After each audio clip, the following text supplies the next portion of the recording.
ونعوذ بالله من شرور أنفسنا ومن سيئات أعمالنا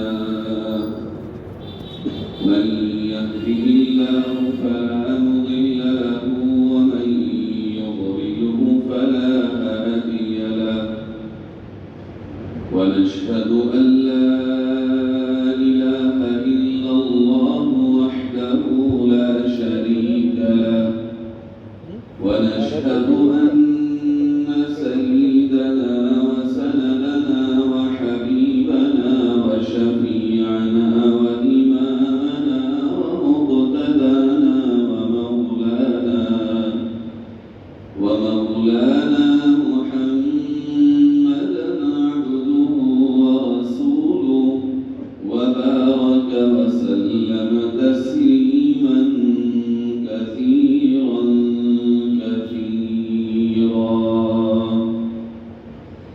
أما بعد فأعوذ بالله من الشيطان الرجيم بسم الله الرحمن الرحيم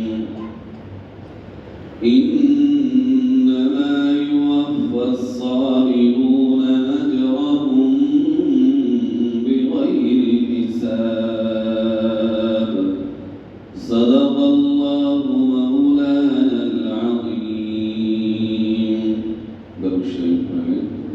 اللهم صل على سيدنا وعلى آل سيدنا ومولانا محمد كما صليت على إبراهيم وعلى آل إبراهيم إنك حميد مجيد اللهم بارك على محمد وعلى آل محمد كما باركت على إبراهيم وعلى آل إبراهيم إنك حميد مجيد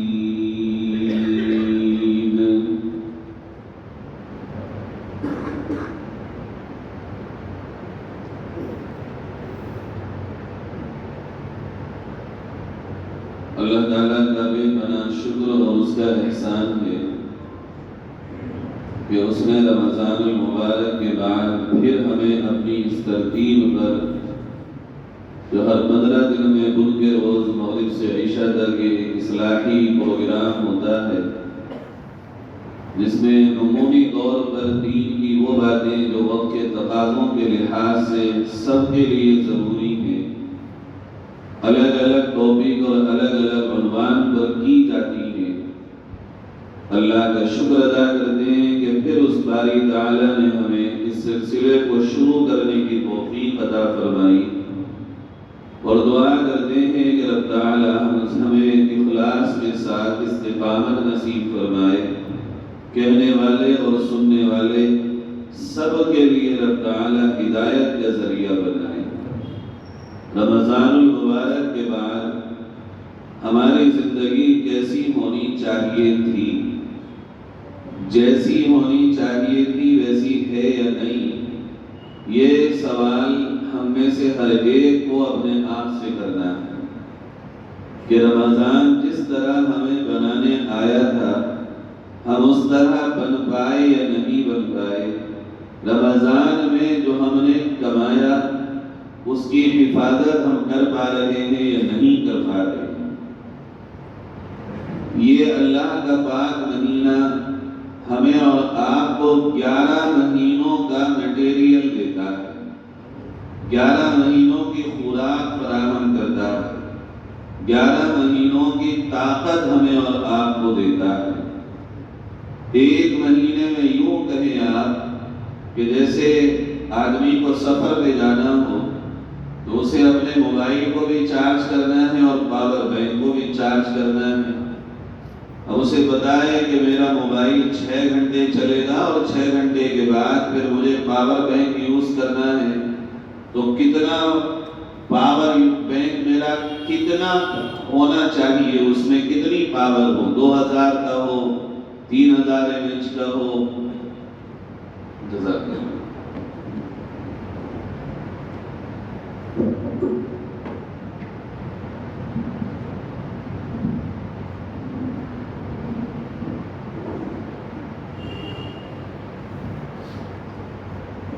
اس میں بیٹھنے میں تکلیف ہو رہی تھی، میں نے امام صاحب سے کہا چینج کر دیں۔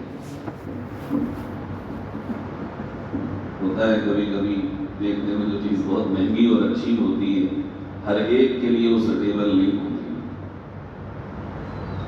تو میں یہ عرض کر رہا تھا کہ جیسے ہم لوگ ایک سفر میں اپنے موبائل کو، پاور بینک کو چارج کرتے ہیں اور وہ چلتا ہے، اور جب چارجنگ ختم ہو جاتی ہے تو دوبارہ چارج کرنا پڑتا ہے۔ اب ایک عقل مند آدمی یہ سمجھ کے اپنے موبائل کو یوز کرے گا کہ میرا سفر کتنا لمبا ہے، مجھے کہاں کہاں یوز کرنا چاہیے، اور نہ سمجھ آدمی جب بیٹھے گا موبائل کو چلانا شروع کر دے گا اور اس کی چارجنگ جلدی ختم ہو جائے گی، یا وہ بچوں کے ہاتھ میں دے دے گا، گیم کھیلیں گے، چارجنگ ختم ہو جائے گی۔ اب انسان کی چارجنگ جب ختم ہو گئی تو موبائل ڈیڈ ہو گیا، گرچہ ٹھیک ہے مگر وہ قابل استعمال نہیں ہے۔ ایسے ہی میں سمجھانے کے لیے کہہ رہا ہوں، رمضان المبارک ہمارا اور آپ کا ریچارج تھا، 11 مہینے ان کے لیے اس نے ہمیں چارج کیا ہے۔ اب یہ چارجنگ کی حفاظت ہمیں اور آپ کو کرنی ہے۔ اللہ نے ہماری اور آپ کی تربیت کی ہے، کسی انسان کو کوئی ٹریننگ دی جائے تو اس کا کوئی مقصد ہوتا ہے۔ ایسی رمضان میں رب تعالیٰ نے بہت ساری اضافی چیزیں کروا کے کچھ چیزوں کے لیے ہمیں تیار کیا تھا، وہ چیزیں اب ہمارے پاس باقی ہیں، یا ہم نے یہ سمجھ لیا تھا کہ بس رمضان ایک رسم ہے اور رسم ادا ہو گئی اور اس کے بعد ہم پھر ویسے ہی ہو جائیں جیسے ہم پہلے تھے۔ تو یہ ایک بڑا عجیب سوال ہے جو ہمیں 11 مہینے تک ہر ایک کو، مرد ہو یا عورت ہو، روزانہ اپنے آپ سے صبح اور شام کم سے کم ایک بار پوچھنا چاہیے، رمضان کیسے گزارنا چاہیے تھا، جیسے گزارنا چاہیے تھا ویسے گزارا، اب اس کے بعد کی زندگی کیسے ہونی چاہیے، جیسی ہونی چاہیے ویسی ہے یا نہیں۔ جب تک ہم اپنے آپ سے نہیں پوچھیں گے، اپنے آپ سے سوال نہیں کریں گے، تب تک دوسروں کا کہا ہمیں ہمیشہ برا لگے گا، دوسروں کی کہی بات ہمیشہ ہمیں اچھی نہیں لگے گی۔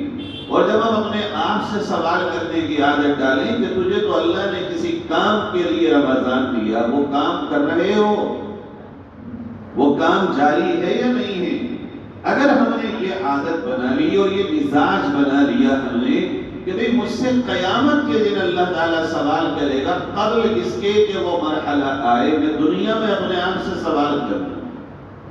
جیسے ایک انسان کی مارچ کی کلوزنگ ہو گئی، پرسوں 31 مارچ کو یہ لاسٹ ڈے تھا بھئی کہ ساری کلوزنگ کرنی ہے، جو لوگ کاروبار کرتے ہیں وہ جانتے ہیں، جو ٹیکس پیئر ہیں وہ بھی جانتے ہیں، جنہیں جی ایس ٹی بھرنا ان کو بھی پتا ہے۔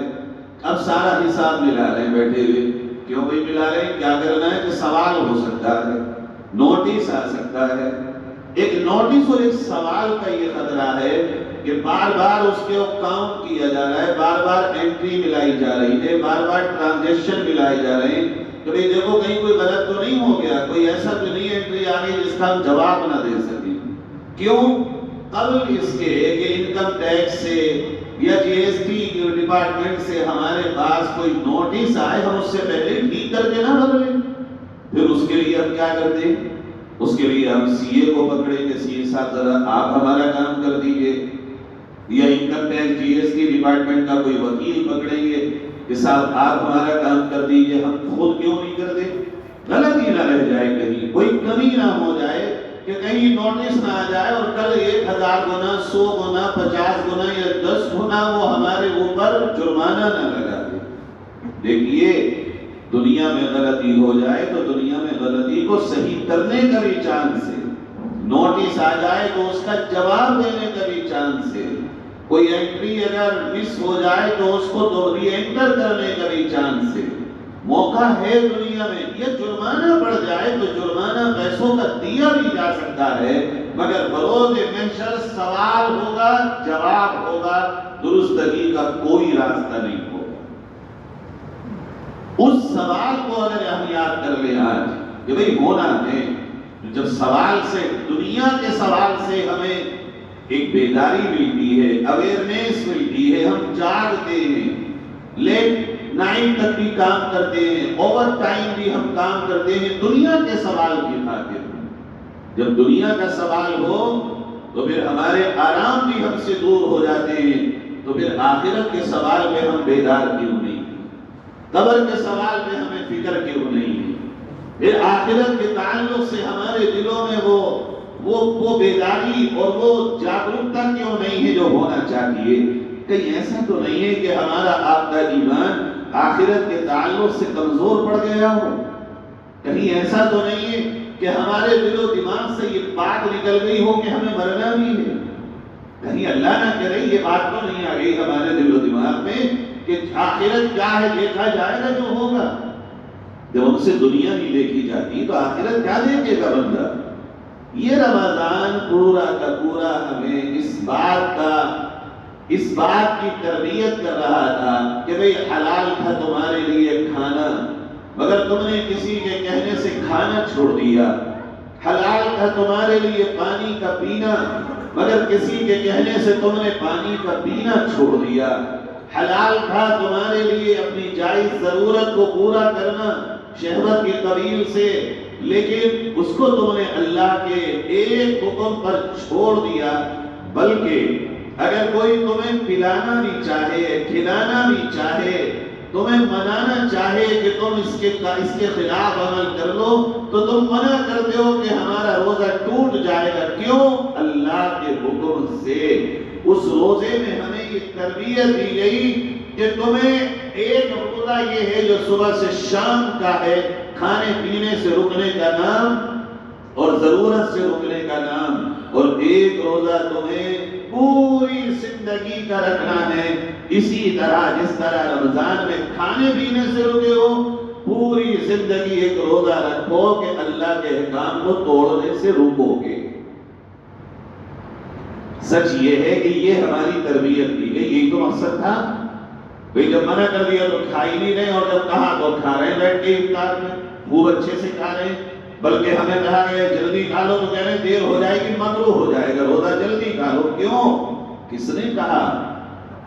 صرف یہ ایک مہینے کا مسئلہ نہیں تھا، یہ 30 اور 29 روزوں کا مسئلہ نہیں تھا، یہ مسئلہ تو پوری زندگی کا ہے کہ اسی کے کہنے سے سب کچھ کرنا ہے، اور وہ منع کرے گا تو ہمیں وہ کام نہیں کرنا ہے جس کام کے لیے اس نے منع کیا۔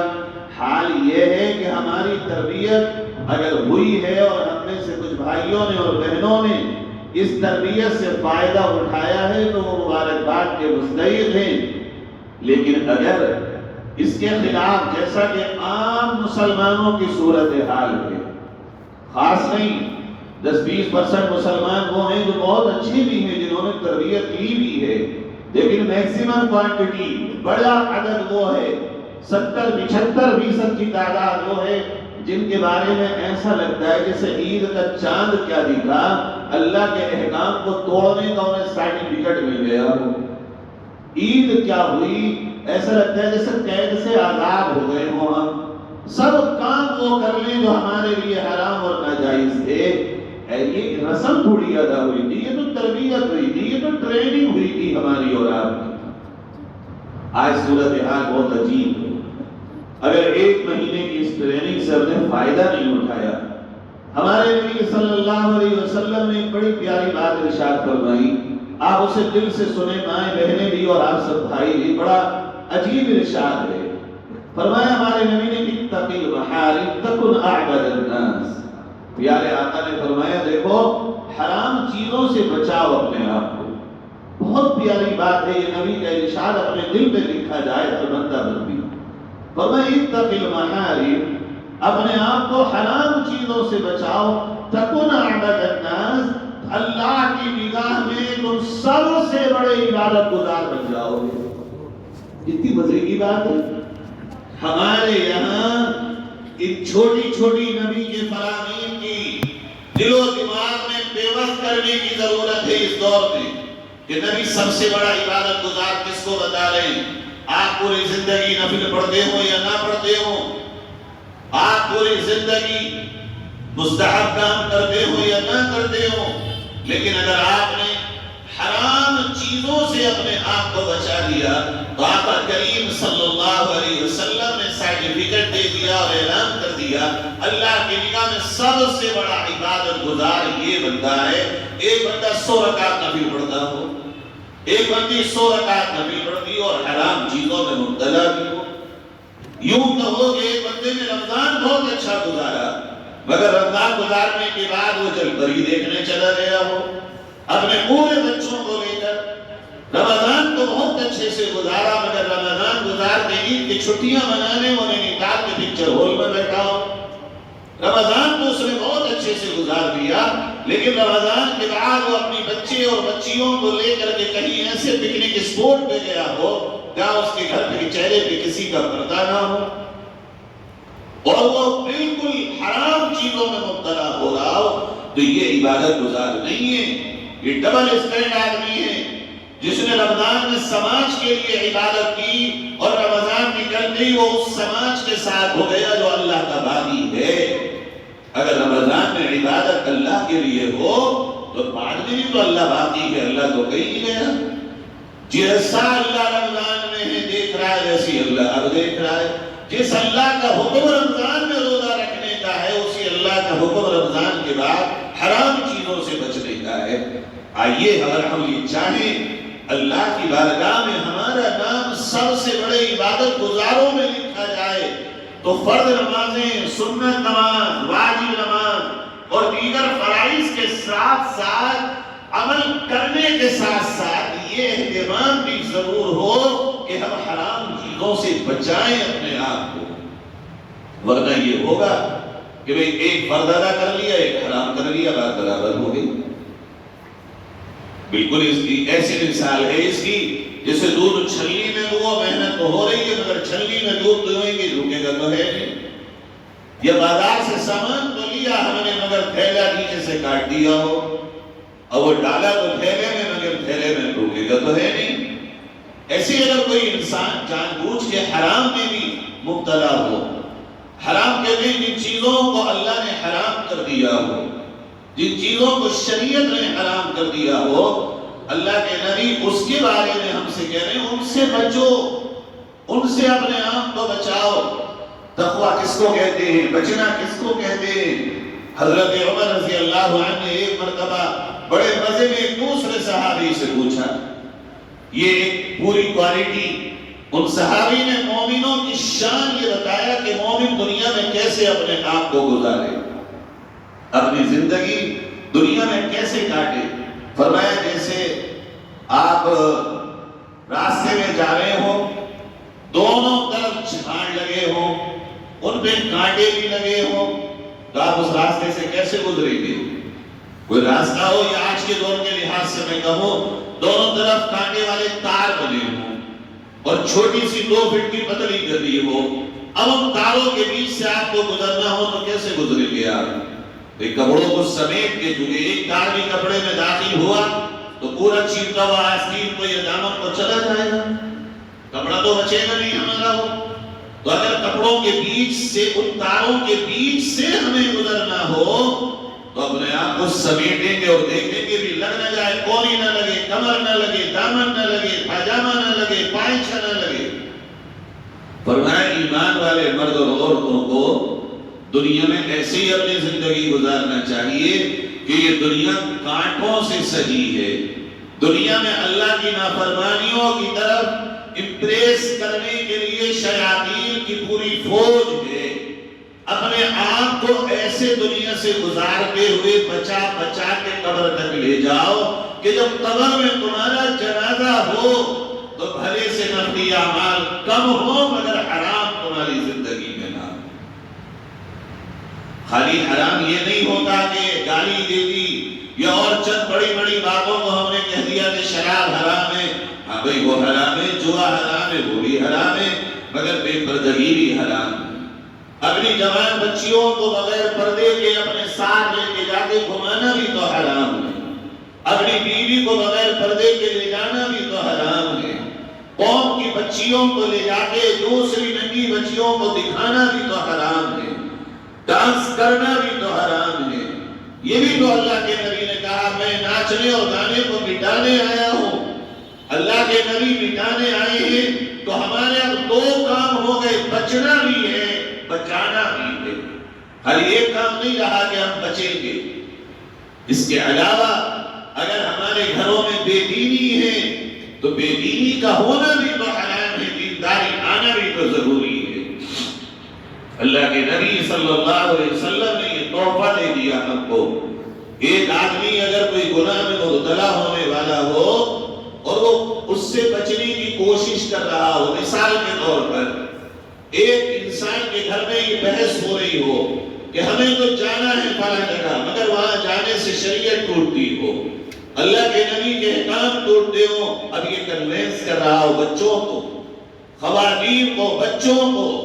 ضروری نہیں ہے کہ خواتین ہی غلط ہوں، بہت سے مرد بھی تو غلط ہیں، خالی عورتیں ٹوڑی جا رہی ہیں غلط میدانوں میں دیکھنے کے لیے، مرد بھی تو کھڑے ہیں۔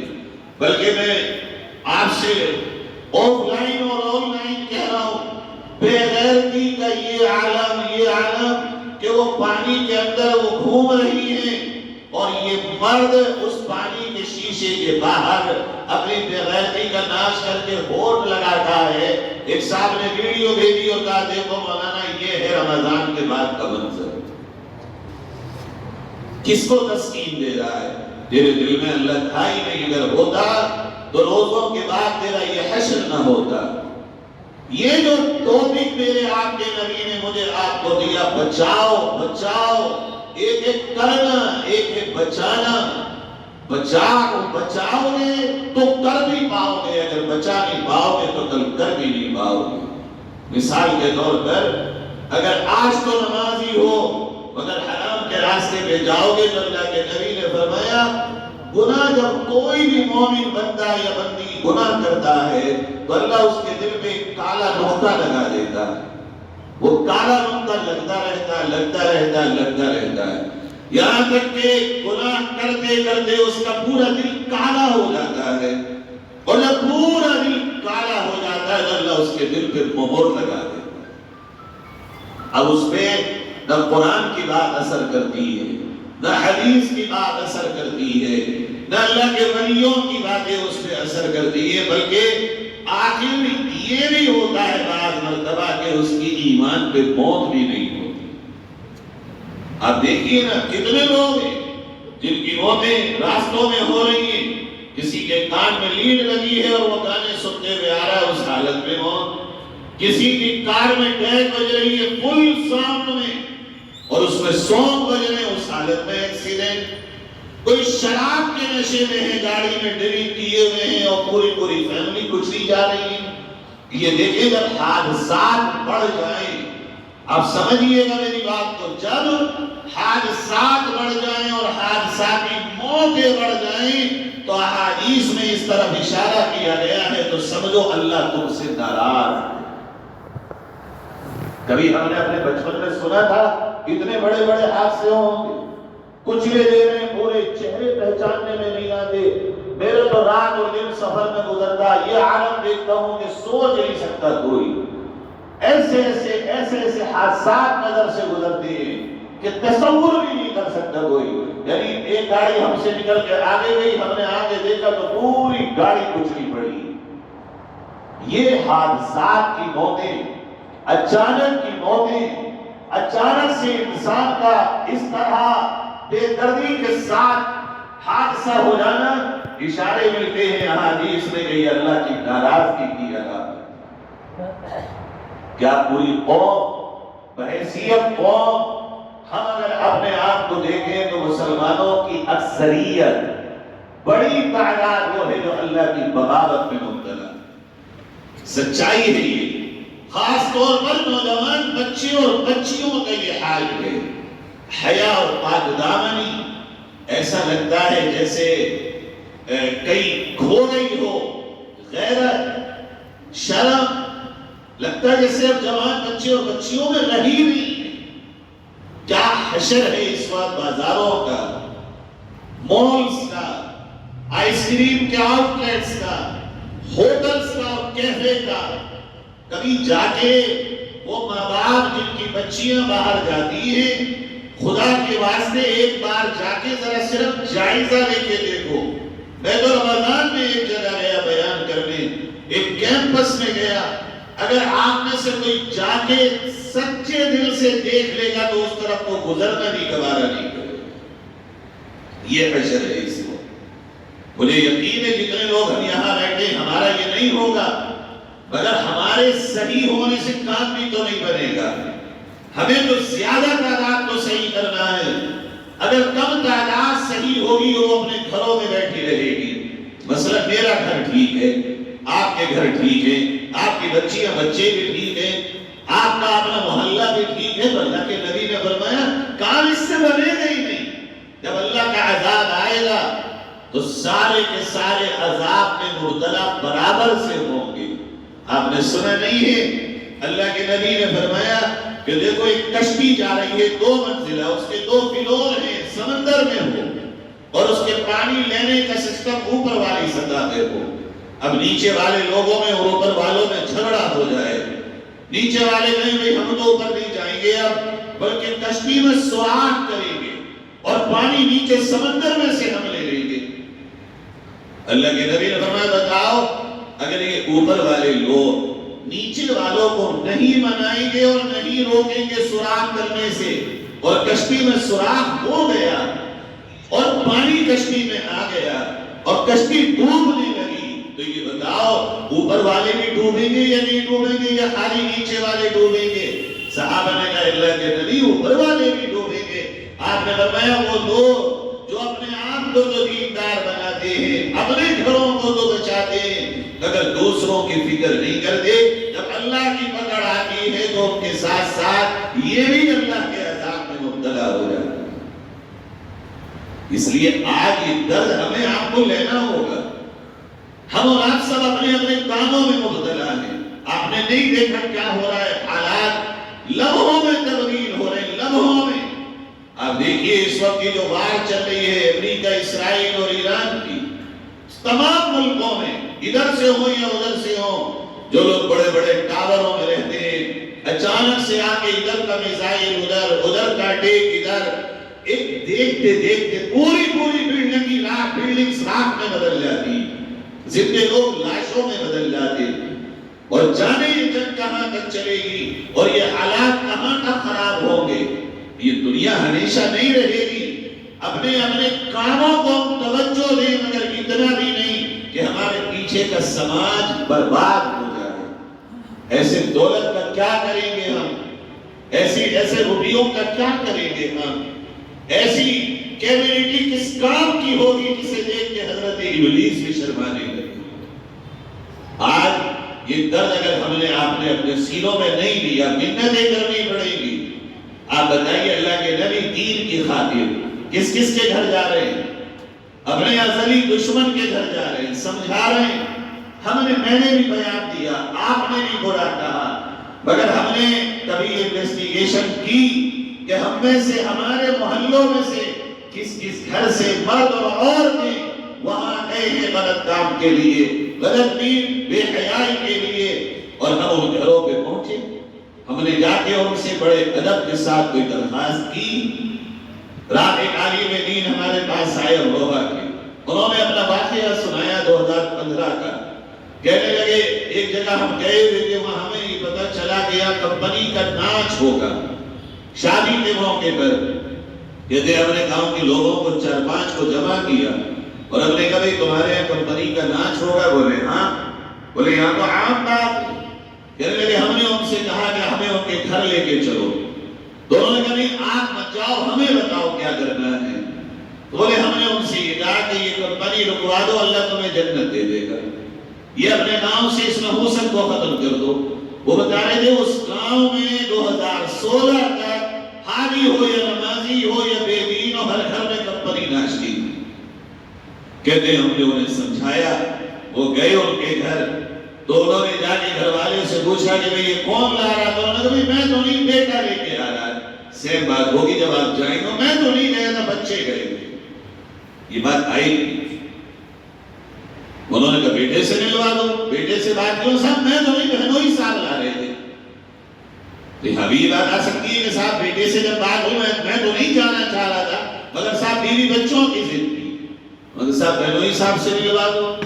اب بہنوئی صاحب سے بات ہوئی، انہوں نے کہا صاحب میرا تو نہیں، مگر یہ دلہا کے جو دوست تھے وہ مجبور کر رہے ہیں۔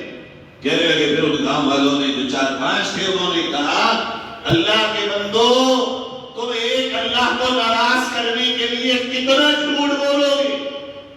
باپ کہہ رہا ہے بیٹا، بیٹا کہہ رہا ہے بہنوئی، بہنوئی کہہ رہا ہے دوست، کیا تمہیں پردہ بھی ہے یا نہیں؟ کہتے پھر ہم نے ان کے آگے اپنے دامن پھیلا دیے اور ہم رونے لگے۔ وہ جو گاؤں کی 4-5 لوگ تھے کہ اللہ کے خوف سے ڈرو، اس گاؤں پہ عذاب آئے گا۔ کہ ان مردوں کے دل تو ابھی بھی نہیں بسیجے، مگر عورتیں اندر گھروں میں سے روتی بھی آئیں اور کہنے لگی اللہ سے ڈرو۔ انہوں نے اللہ کے نام پہ دامن پیسے لینے نہیں پھیلایا، تمہیں جہنم سے بچانے پھیلایا ہے۔ آج سے یہ فیصلہ کرو کہ یہاں کمپنیاں نہیں ناچیں گی۔ کہتے ہیں 2016 سے آج تک ان 4-5 لوگوں کے آنسوں نے اس گاؤں کو ننگے پن سے پاک۔ یہ درد ہوتا ہے جب اللہ کی خاطر درد ہوتا۔ نبی کریم صلی اللہ علیہ وسلم نے ہمیں سبق دیا کہ بچو اور بچاؤ دونوں لازمی چیزیں ہیں۔ کہنے سے صرف کام نہیں ہوگا، ہم تو انتظار میں ہیں کوئی ہمیں لے کے جائے، کوئی ہم سے کہے مولوی صاحب چلو فلاں گھر پہ چلو، ہم اپنے ساتھیوں کو بھیج دیں، مگر یہ ایسا لگتا ہے جیسے ہم بالکل بے فکر ہیں، کمنٹس کرنے کے علاوہ ہمیں کوئی کام نہیں۔ بہت بڑا اگر ہم نے کام کیا تو بس سوشل میڈیا پہ ایک پوسٹ ڈال کر، وہ تو اس میں کون سا صاحب بڑا کام ہو گیا، 2 منٹ لکھنا ہی تو ہے، یا ری پوسٹ کرنا ہے، ری سینڈ کرنا ہے، یا ری ٹویٹ کرنا، بہت بڑا کام ہو گیا۔ یہ کوئی کام ہے؟ کام تو یہ ہے اللہ سے مانگ کے جانا، منتیں کرنا، انہیں سمجھانا کہ حالات دیکھو یہ قرب قیامت کے حالات ہیں۔ سچی بات سن لیجئے، اگر یہ جنگیں بڑھ گئی اور عرب ملک تباہ ہو گئے اور ایران بھی تباہ ہوا تو عن قریب زیادہ سال نہیں لگیں گے پھر حضرت مہدی کو آنے میں۔ بس 15-20 سال میں حضرت مہدی کا ظہور ہو جائے گا۔ اگر یہ جنگ لڑی اور عرب اور ایران تباہ ہو گئے، سول وار سن میں ہو گئی، حضرت مہدی کا ظہور محض 15-20 سال میں ہو جائے گا۔ باقی اللہ جانے 40 لگے یا 50۔ کتنے قریب ہیں ہم قیامت کے، دنیا تو یوں بھی ختم ہونی، لیکن ایسے بن کے اس دنیا سے چلے جائیں۔ نبی کریم صلی اللہ علیہ وسلم نے فرمایا کہ دور آخر میں ایسا آئے گا کہ شام کو سو گے تو صبح کافر اٹھو گے، اور صبح سو گے، صبح اٹھو گے تو شام ہوتے ہوتے کافر ہو جاؤ گے۔ یہ دور وہی ہے۔ جی ہاں، آدمی کو پتہ بھی نہیں چلے گا کہ میں کافر ہو چکا ہوں، میں دائرہ اسلام سے خارج ہو چکا ہوں، بلکہ وہ اپنے آپ کو سمجھے گا کہ میں مومن ہوں، مگر اللہ کے دربار میں اور اس کے خزانوں میں اس کا نام دائرہ اسلام سے خارج ہونے والوں میں ہو چکا ہوں۔ جو اسلام کی قطعیات سے انکار کرے، جو اسلام کے عقائد سے منکر ہو، جو اسلام کے خلاف پر دل سے راضی ہو، کہاں اس کا اسلام اور ایمان رہ جائے گا؟ پیارے نبی صلی اللہ علیہ وسلم نے فرمایا قیامت کے قریب کا دور ایسا ہوگا، رائی کے دانے کے برابر بھی ایمان بچا کے لاؤ گے تو اللہ اس دنیا سے 10 گنا بڑی جنت دے گا۔ کیا مطلب ہے اس کا؟ ایک طرف تو خوشی کا اشارہ ہے کہ رائی کے دانے کے برابر، اور آپ کہیں گے یہ کوئی بڑی بات ہے رائی کے دانے کے برابر ایمان بچانا؟ جی ہاں، رائی کے دانے کے برابر ایمان بچانے کی بات کہہ کے نبی نے ہمیں ہلا دیا، یہ بتا دیا دور اتنا سخت ہوگا کہ رائی کے دانے کے برابر ایمان بچانا بھی اتنا ہی مشکل ہوگا جتنا ماضی کے دور میں کامل ایمان بچانا مشکل تھا۔ چاروں طرف سے ایمان پہ حملے ہوں گے، چاروں طرف سے ایمان پہ یلغاریں ہوں گی۔ عید کے روز ظہر کے بعد جب ہم اپنے شہر کا جائزہ لینے کے لیے نکلے ہیں، آپ کو میں بتا نہیں سکتا، کبھی نکلو لے کے سول لائن، ڈگری کالج اور پل پار اور پورے علاقوں میں جو بنے ہوئے چھوٹے چھوٹے ہیں، میں نام نہیں لے رہا ہوں، ایسا لگ رہا تھا جیسے کوئی ایک آزادی ملی ہے زنا کرنے کی، بھرے پڑے کے چاروں طرف موٹر سائیکلوں پہ غیر ایمان والوں کے ساتھ برقعے والی بچیاں۔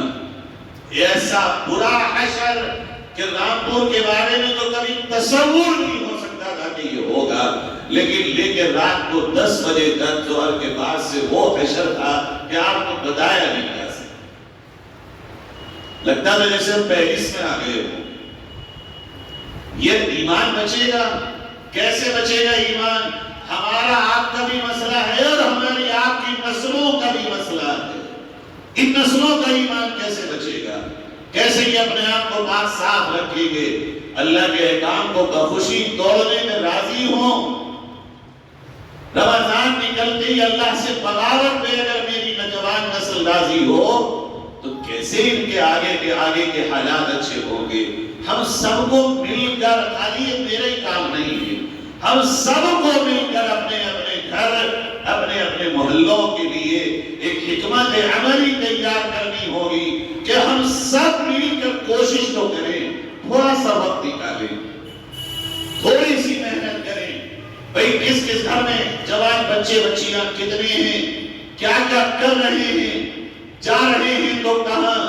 اگر ایک گھر کے بارے میں بھی اطلاع ہو کہ اس گھر کی بچی جوان وہ جاب کر رہی ہے کاؤنٹر پہ، ایمان والوں کو یہ زیب نہیں ہے بے پردہ کرا کے اپنی بچی کو کاؤنٹر پہ کھڑا کر سمجھائیں اس کو۔ اور اگر اس کے گھر میں حالات غربت کے ہوں تو مالدار کس دن کے لیے رب نے تمہیں بنایا، کس دن کے لیے رب نے تمہیں یہ دولت دی ہے؟ اس بچی کے ہاتھ دیوے کراؤ، نکاح کراؤ۔ اگر اس کے ماں باپ بوڑھے ہوں، کما نہ سکتے ہوں، ماہانہ ان کا وظیفہ مانگو، نبی اور صحابہ وظیفہ مانگتے تھے۔ اگر اس کے چھوٹے بہن بھائی ہوں، ان کے خرچے پر برداشت کرو، کفالت کرو۔ اگر کوئی بچی مجبوری میں گھر سے باہر نکلی ہے تو غیرت مند سماج ہمارا سویا ہوا کیوں؟ اگر کوئی بچی کوچنگ جا رہی ہو، اس کے گھر کی ٹیوشن کا انتظام گھر پہ کراؤ۔ اگر کوئی بچی کو ایجوکیشن میں جا رہی ہے، اس کا انتظام ہونا چاہیے۔ دیکھیے جب تک بنیادی چیزوں پہ کام نہیں ہوگا، اوپر آپ کتنا بھی کر لیجئے، لیکن بنیادیں اچھی نہیں ہوں گی تو کام ٹھیک نہیں ہوگا۔ اب ہم نے مثال کے طور پر اپنے بچے یا بچی سے کہا کہ بیٹا نیک بن جاؤ، بیٹا تم لڑکیوں سے بات مت کرنا، اور بیٹی سے کہا تم لڑکوں سے بات مت کرنا۔ کب؟ 4 سال کی عمر سے تو ہم اسے بچے اور بچیوں دونوں کو ایک ساتھ بھیج رہے تھے۔ بھئی نرسری میں بھیجا 4 سال میں، ایل کے جی یو کے جی 3 سال، پہلی کلاس سے 12ویں کلاس تک فرسٹ ٹو 12 12 سال، ٹوٹل کتنے ہو گئے؟ 15 سال۔ کئی کتنے میں یا گیا کتنے میں بچہ یا بچی؟ 3 سال کی عمر میں ٹوٹل ایج کتنی ہو گئی ہے؟ 3 ایئرز 18 سال۔ تو 18 سال کی ایج تک میرا بچہ یا بچی آپس میں ملتے رہے، لڑکے لڑکیاں ایک کلاس میں رہے، ایک بس میں رہے، ایک سٹیج پہ ڈانس کرتے رہے۔ اب جب وہ فارغ ہو کے ٹویلتھ کر کے بچی یہ بچہ آیا، اب ہم اس سے کہہ رہے بیٹا پردہ کرو، بیٹی پردہ کرو، بیٹے تم افیئر مت کرو، بیٹا تم فرینڈ شپ مت کرو، بیٹا تم باہر مت جاؤ۔ تو یہ کیسے ممکن ہے پاسبل ہے؟ جس روٹ پہ آپ نے 15 برس چلا دیا اب وہ واپس نہیں آتا۔ کسی کا کوئی زیادہ ہی سوچ اگر گھر میں چلے گا یا ماحول کچھ زیادہ ہی اچھا ہوگا تو دکھاوے کو مان تو لے گا، مگر اس 15 برس میں دل تو اللہ کی یاد سے ویران ہو گیا۔ کہاں دل رہ گیا؟ تو بنیاد پہ کام کرنا ہوگا ہمیں اور آپ کو۔ یہ بہت کڑوا گھونٹ ہے۔ اپنے اہل مال سے کہو کہ اپنے مال کو بنیادوں پہ خرچ کریں۔ یہ مال ہمیشہ نہیں رہے گا، خدا کی قسم۔ آج موقع ہے، ہو سکتا ہے کل خرچ کرنے کا بھی موقع نہ ہو۔ ہماری نسلیں اب ہمارے ساتھ نہیں ہوں گی. یہ عجیب و غریب صورتحال میں ہم کو بتا رہا ہوں. شاید آپ کتنا برداشت کر پائیں گے اس بات کو. سمرقند اور بخارا اور تاشقند کتابوں میں لکھا ہے واقعہ. یہاں یہ وہ شہر ہے بخارا، سمرقند، تاشقند، جہاں حدیث کی ساری کتابیں لکھی گئی. امام بخاری کہاں لکھا گیا؟ قرآن کے ترجمے کہاں ہوئے؟ 800 برس تک اسلامی نظام رہا وہاں. 800 برس قرآن اور حدیث کی حکومت رہی ہے. 800 برس گھر گھر میں عالم حافظ ہوتے تھے. کتابیں حدیث کے 1.5 لاکھ زبانی حدیثوں کے حافظ ہوا کرتے تھے وہاں. لیکن دور بدلا، انہوں نے اپنی نسلوں کو آزاد چھوڑا. آنے والی جنریشن چینج ہوئی. اس زمین میں یہ حال دیکھا ہے کہ اپنے نسل نے جو یہ تھرڈ جنریشن آئی ہے، تیسری نسل نے اپنے باپ اور اپنے داداؤں کو راستوں پہ نکال کے دین پہ چلنے کی وجہ سے قتل کیا. دکھائے واقعہ کتابوں. جو تیسری نسل آئی بے راہ روی پر، تو انہیں ان کے باپ داداؤں نے ٹوکا. انہیں وہ ٹوکنا اتنا برا لگا کہ انہوں نے اپنے باپ داداؤں کو روڈوں پہ لا کے مرڈر کر دیا. ایسے ہی ہوتا ہے جب دین دل سے نکل جائے اور ایمان دل سے نکل جائے تو پھر اس کے لیے کوئی رشتہ نہیں ہوتا، کوئی ناطہ نہیں ہوتا. جہاں 800 برس اقتدار رہا اسلام کا، وہاں کی یہ صورتحال ہے. آج ہمارا فوکس مسجدیں بنانے میں ہے، بہت پیسہ لگانے پر. سمجھتے ہیں ثواب ہے. ارے مسجد پیر کی ہوگی تب بھی نماز ہو جائے گی میاں، وہ تو نماز پڑھ لی جائے گی. مگر یہ نسل نہ بچی تو کل نشاندار مسجدوں میں آئے گا کون؟ پڑھے گا کون ان میں نمازیں؟ انہیں آباد کون کرے گا ان مسجدوں کو؟ آج بھی تاشقند اور سمرقند میں ایسی مسجدیں ہیں. ایک مسجد تو مولانا احمد لاٹ صاحب یہ بتا رہے تھے کہ جب میں گیا تو سوائے کام کے روتا ہی رہا دیکھ کر. جامع بخارا، جامع تاشقند، ان میں سے ایک مسجد وہ ہے جس کے خالی پلر ستون 1400 ہیں. 1400 پلرز. کتنی بڑی مسجد ہوگی؟ ایک بھی اذان دینے والا نہیں ہے آج.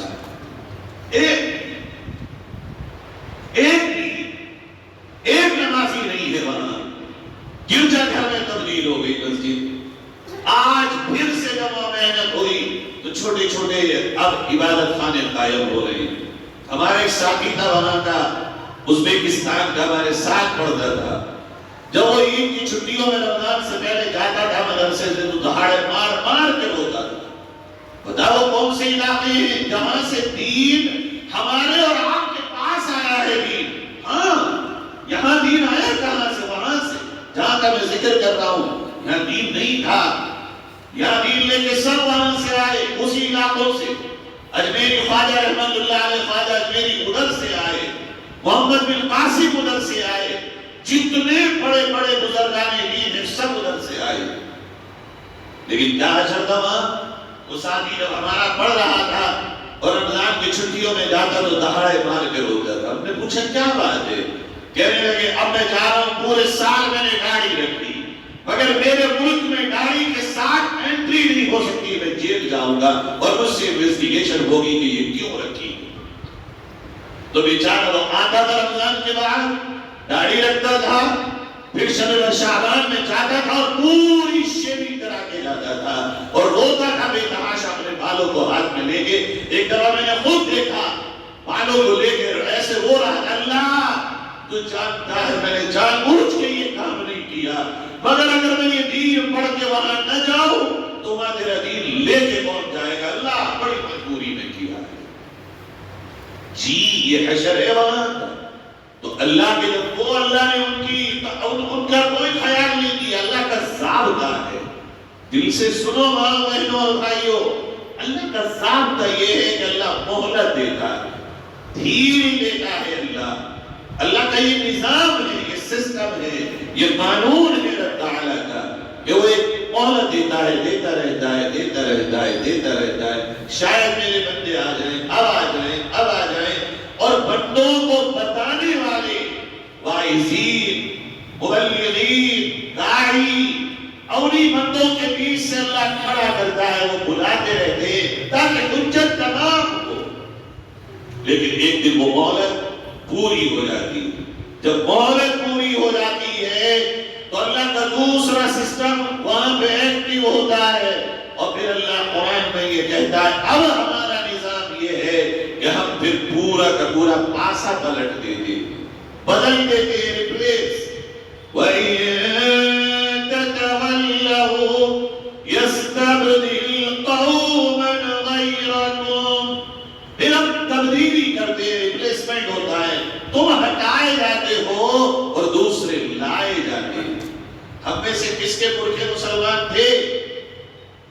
800-900 سال پہلے ہماری نسل کہاں سے چلی؟ کس کو پتا؟ کوئی نسل نہیں، کسی کے پاس نسل نہیں ہے سوائے آل رسول کے، یہ چند اور لوگوں کے علاوہ کہاں ہے نسل؟ کیا پتا ہمارا باپ جو 8-10 نسلوں پہلے کا کون تھا، ماں کون تھی، کیا پتا کس کے پاس ہسٹری رکھی؟ اللہ نے کسی کو تو ہمارے بڑوں میں سے قبول کیا ہوگا، اللہ نے ان کو اٹھایا ہوگا، ان کی جگہ پہ کون آئے ہو، کن کی جگہ انہوں نے لی ہوگی، کس کی جگہ اللہ تعالیٰ نے ایمان دے کے کس کو کھڑا کیا ہوگا۔ اللہ کا یہ سسٹم لاگو ہو کے رہتا ہے۔ قرآن یہ کہتا ہے لا تبدیل لکلمات اللہ، اللہ کی باتیں بدلتی نہیں ہیں، جو کہہ دیا ہے اللہ نے وہ ہو کے رہتا ہے۔ مہلت کا ٹائم 2 قول ہیں، ایک قول یہ ہے کہ لوگوں کو 40 برس تک مہلت دی جاتی ہے بس، اور ایک قول یہ ہے 1 صدی مہلت دی جاتی ہے، 1 صدی، 1 صدی یعنی 100 سال، یا تو 40 سال کی مہلت ملے گی واپس آ جاؤ، یا 1 صدی کی مہلت ملے گی واپس آ جاؤ۔ ہمیں یہ لگتا ہے کہ شاید صدی مل جائے، اللہ کرے واپس آنے کو جلدی عذاب نہ آئے۔ اب ہم تقریباً 30-35 سال تو گزار چکے، آرام سے تباہی کے دور میں، دین سے دوری کے دور میں، جتنا مولک بڑھ رہی ہے، جتنا علم بڑھ رہا ہے، اتنی بھی عملی ہماری زندگیوں میں آ رہی ہے۔ تو اللہ کا یہ نظام ہے، پھر کیا ہوتا ہے؟ اللہ نے تیسرا سسٹم بتایا کہ تم نہیں مانو گے، ہم بدل دیں گے۔ جب بدلیں گے تو طریقہ یہ ہوگا کہ تمہیں ختم کر دیں گے اور پھر نئے لوگوں کو لائیں گے، اور وہ نئے لوگ کون ہوں گے؟ ان میں کیا صفات ہوں گی؟ بس اسی پہ میں بات کو ختم کر دوں گا۔ نئے لوگوں کی جو صفات ہوں گی، اگر وہ صفات ہم پیدا کر لیں تو اللہ نئے نہیں لائے گا، نئے آئیں گے تو ہمارے ساتھ رہیں گے، ہمیں ہٹا کے اللہ نئے نہیں لائے گا۔ کیا صفات ہیں؟ فرمایا اے لوگوں یحبہم ویحبونا، ان کی پہلی صفت یہ ہوگی کہ وہ اللہ سے بہت محبت کریں گے اور اللہ بھی ان سے محبت کرے گا۔ ہم نے اللہ سے محبت کرنا چھوڑ دی، جتنی محبت ہم دنیا میں چیزوں سے کرتے ہیں، ہر ایک اپنے آپ سے اگر غور کرے تو اتنی محبت اللہ سے ہے۔ چھوٹا سا نقصان ہوتا ہے، درد ہوتا ہے، اللہ کا حکم ٹوٹتا ہے، درد نہیں ہوتا۔ اگر دکان پہ سے کوئی کسٹمر چلا جائے اور درد ہوتا ہے، اگر کھیتی میں کوئی بہ جائے فصل، درد ہوتا ہے، اگر باہر جائیں دہاڑی نہ ملے، درد ہوتا ہے، ایک وقت کی نماز چھوٹ جائے، درد نہیں ہوتا، پتہ پڑھ لیں ہو جائے گا کام، یہ والا حال ہے۔ ورنہ اللہ سے محبت کریں گے وہ، اگر ہم یہ چاہتے ہیں کہ اللہ کا عذاب ہم سے ہٹے اور ہمارا خاتمہ ہونے کے بجائے ہم باقی رہیں، نسل ایمان پہ باقی رہیں، اور نئے لوگ بھی آئیں تو ہم ان کے ساتھ رہیں، تو اللہ کہتا پہلا کام ہم سے محبت کرو۔ اور اللہ نے کہا مجھ سے محبت کا طریقہ یہ ہے کہ اگر تم اللہ سے محبت کا دعویٰ کرتے ہو تو اس کی کسوٹی یہ ہوگی قُلْ إِن كُنتُمْ تُحِبُّونَ اللَّهَ فَاتَّبِعُونِي، اللہ کہتا ہے میری محبت کی نشانی یہ ہے تم محمد کا کہا مانو۔ جو محمد نے کہا صلی اللہ علیہ وسلم ان کی پیروی کرو، ان کی اتباع کرو، یہ میری محبت کی نشانی۔ دوسری بات اذلۃ علی المؤمنین، ایمان والوں کے لیے تمہارے دل نرم ہوں گے. آج اس کا الٹا ہے. یہ دیکھو ایک مومن کے کام نہیں آئے گا بلکہ ایک مومن دوسرے مومن کی بربادی پہ تلا ہوا ہے. ایک ایمان والا اپنے بھائی کی اور بہن کی بربادی پہ تلا ہوا ہے. حال یہ ہے آج ہمارا اور اللہ کہہ رہا ہے جو تمہیں ہٹا کے لائے جائیں گے ان سے پہلے تم ہی وہ کام کر لو. آپس میں نرم بنو, دلوں کو موم بناؤ, کام آنے والے بنو. اعزتین علی الکافرین, اور اللہ کے دشمنوں کے لیے دل میں نرم گوشہ مت رکھو. ان سے دوستیوں کے ہاتھ نہ بڑھاؤ, ان کے قریب نہ رہو. جو اللہ کا نہیں وہ تمہارا بھی نہیں ہے. فرمایا اس کے بعد اللہ کی راہ میں کوششیں کرو جیسا کہ کوششیں کرنے کا حق ہے. وَلَا يَخَافُونَ لَوْمَةَ لَائِمٍ, یہ ہے پورے خلاصے کی جان. فرمایا ملامت کرنے والوں کی ملامت سے مت ڈرنا, کمنٹس کرنے والوں کی کمنٹ سے گھبرانا مت. یعنی یہ بس سوچنا کہ کون کیا کہے گا, بلکہ یہ سوچنا ہر نیک کام کر دے گا. ذَلِكَ فَضْلُ اللَّهِ, یہ اللہ کا فضل ہے. يُؤْتِيهِ مَن يَشَاءُ, اللہ جسے چاہتا ہے دیتا ہے. اللہ اپنا بنا لے ہر ایک کو نہیں, بلکہ جس کو بناتا ہے اس پہ فضل کرواتا ہے. یہ ہے بنیادی چیزیں. اور فرمایا نبی کریم صلی اللہ علیہ وسلم نے سب سے مالدار اگر بننا چاہتے ہو تو یہ اور یاد کر لو. فرما بما قسم اللہ لک, راضی ہو جاؤ اس قسمت پہ جو اللہ نے تمہاری بنائی ہے. تکن اغنى الناس, تم ہی سب سے بڑے مالدار.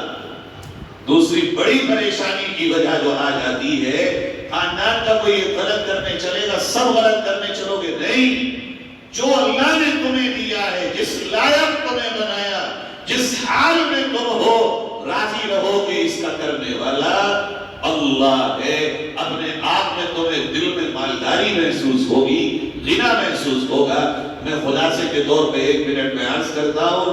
میں نے عرض کیا کہ رمضان ہماری ٹریننگ کے لیے تھا. وہ ٹریننگ آج بھی ہماری جاری رہنا چاہیے. جو اللہ رمضان میں تھا وہ اللہ آج بھی ہے. جس کے آرڈرز کو ہم نے رمضان میں فالو کیا اسی کے آرڈرز آج بھی ہم سے ریلیٹڈ اور متعلق ہیں.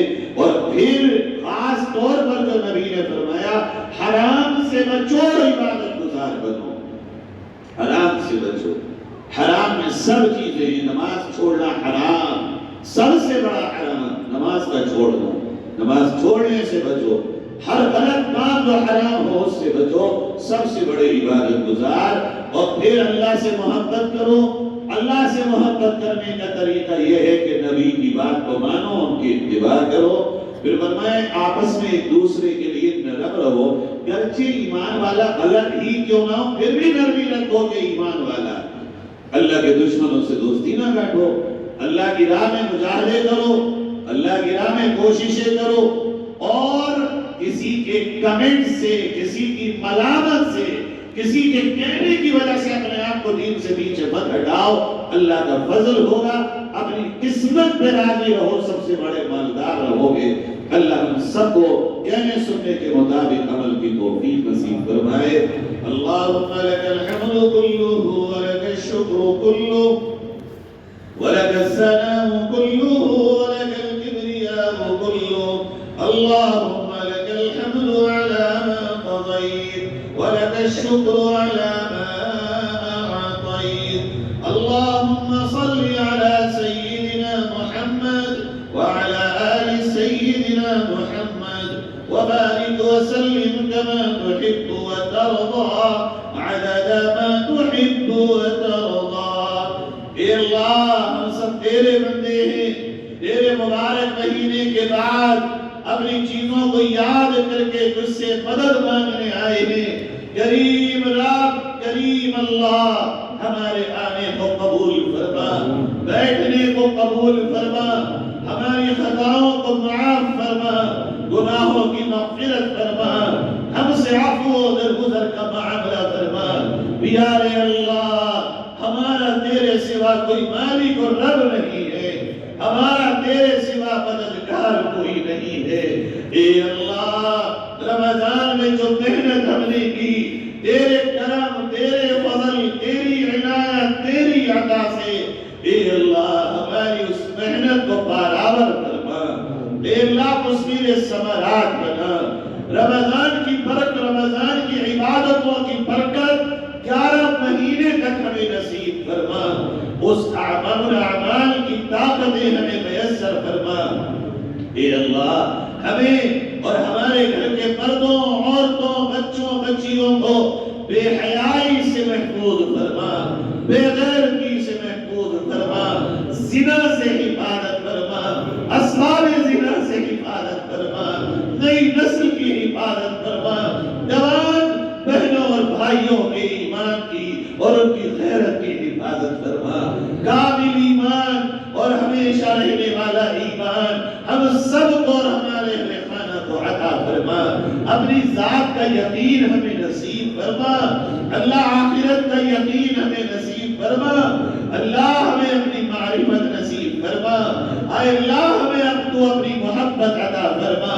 نبی کا اتباع نصیب فرما. اے اللہ اے کریم رب آپس میں ہمیں نرم فرما دے. اللہ تیرے دشمن انہیں ہمیں بھی اپنا دشمن سمجھنے والا بنا دے. اپنے دین کی محنتوں کے لیے قبول فرما دے. اپنے سوا ہر ایک کا خوف ہمارے قلوب سے دور فرما دے. اے اللہ ہمیں تمام حرام سے ہماری حفاظت فرما. اے اللہ تقسیم قسمت پر ہمیں راضی فرما. جو دعائیں تیرے نبی نے خیر کی مانگی وہ بھلائیاں ہمیں بھی نصیب فرما. جن شرور اور فتنوں سے پناہ چاہی ان سے ہماری بھی حفاظت فرما. غزہ اور فلسطین کے مظلوموں کی مدد فرما. پورے عالم کے ایمان والوں کی مدد فرما. حالیہ جنگ میں ظالموں کو شکست فاش نصیب فرما اور ان کو سارے عالم میں رہتی دنیا تک کے لیے رسوا ناکام فرما دے. اے پیارے اللہ ہم سب کی جائز حاجات کو پورا فرما. کریم رب پھر سے یہ پروگرام تیری طرف سے شروع ہوا. اخلاص کے ساتھ ہم سب کو استقامت نصیب فرما. ریا سے دکھاوے سے ہم سب کی حفاظت فرما. اے کریم اللہ ہماری دعاؤں کو پیارے آقا حضرت محمد مصطفیٰ صلی اللہ علیہ وسلم کی عظمت کے صدقے و طفیل قبول فرما.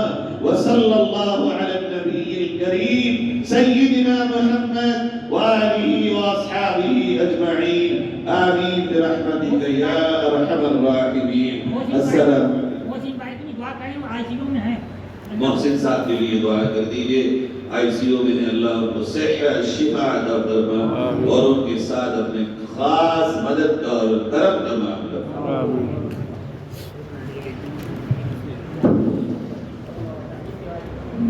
فرما.